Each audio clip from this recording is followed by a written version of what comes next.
Have you ever heard an old-timer say, "Back in my day, $10 was real money"?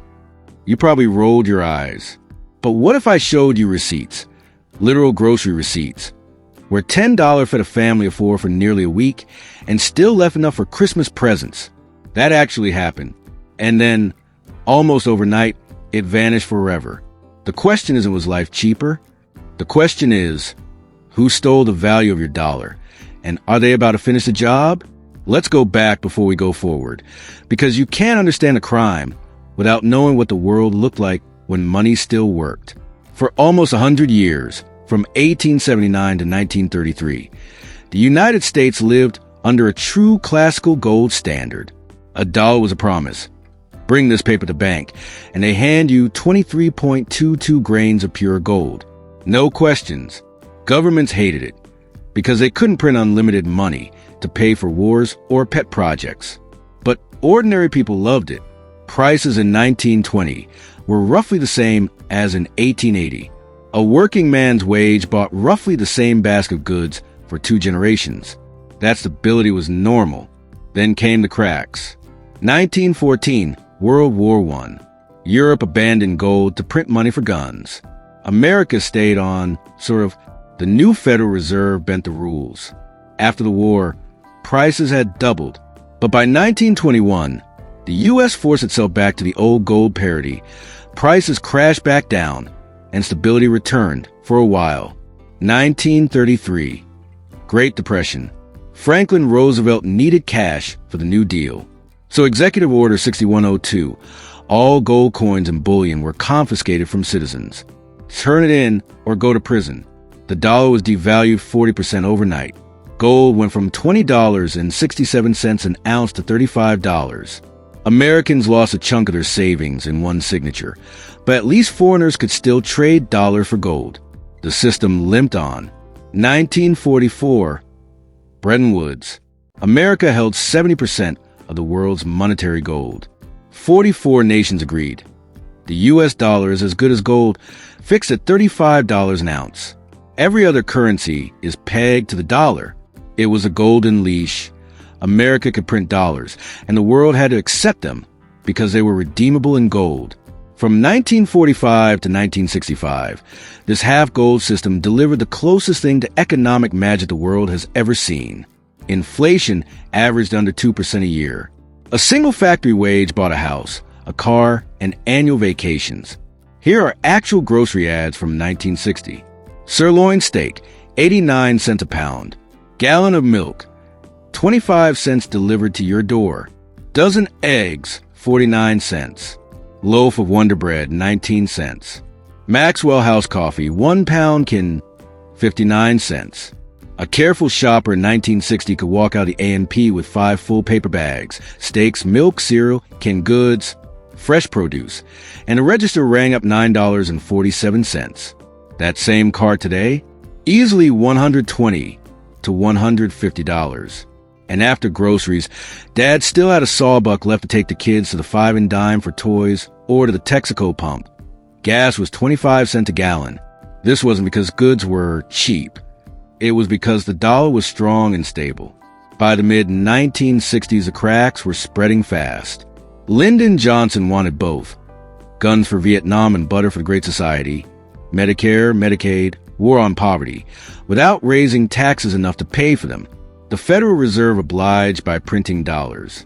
The U.S. started running big deficits. Foreign central banks noticed the extra dollars flooding the world. Under Bretton Woods rules, they could, and did, show up at the Fed's gold window and demand the promised gold. France was the loudest. Charles de Gaulle sent French Navy ships across the Atlantic literally loaded with dollar bills to swap for gold bricks. Between 1958 and 1971, U.S. gold reserves fell from 20,000 tons to 8,000 tons. The math was merciless. The U.S. had printed far more dollars than it had gold to back them.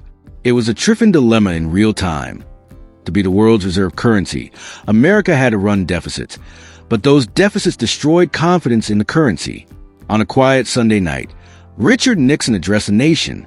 No Congress. No warning. He announced 3 things. 1, the gold window is closed. Foreign governments can no longer swap dollars for gold. 2. 90-day freeze on all wages and prices. 3. 10% surcharge on all imports. Economists call it the Nixon Shock. Everyone else should call it the day the greatest silent theft in history went final. The dollar was no longer backed by anything except government promises. At first, markets cheered, stocks soared. Then reality hit. With no gold anchor, nothing stopped politicians from printing. Inflation went from 3 to 4% to double digits. By 1979, it hit 13.3%. In 1980, it touched 14.6%. A dollar saved in 1971 was worth 23 cents by 1981. People waited in gas lines. Mortgage rates hit 18%. The middle class got crushed between falling wages and rising prices. Stagflation. Nixon's wage price controls collapsed in farce. Meat disappeared from stores because ranchers wouldn't sell at a loss.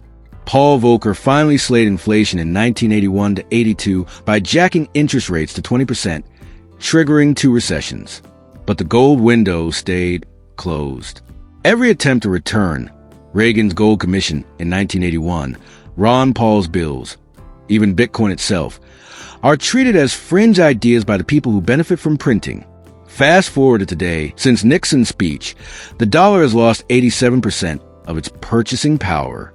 $10 in 1971 buys what roughly $1.50 buys now.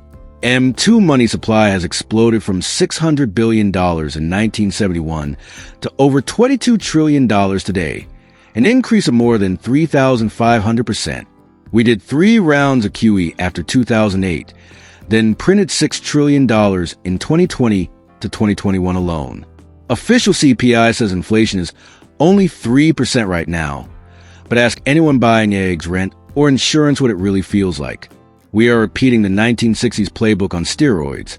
Massive deficits, money printed to pay for them, and a world slowly looking for alternatives. BRICS talks, central bank gold buying at record levels. 1.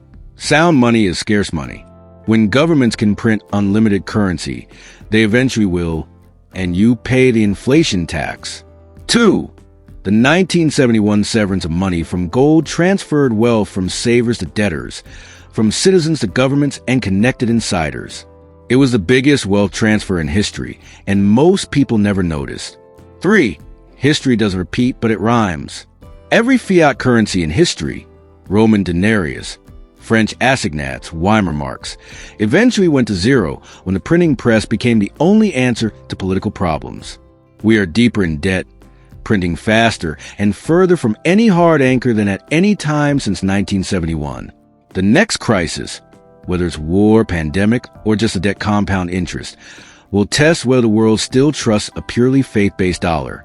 If nothing restrains a printing press, what exactly is stopping the last 13% of your dollar's value from disappearing in the next decade?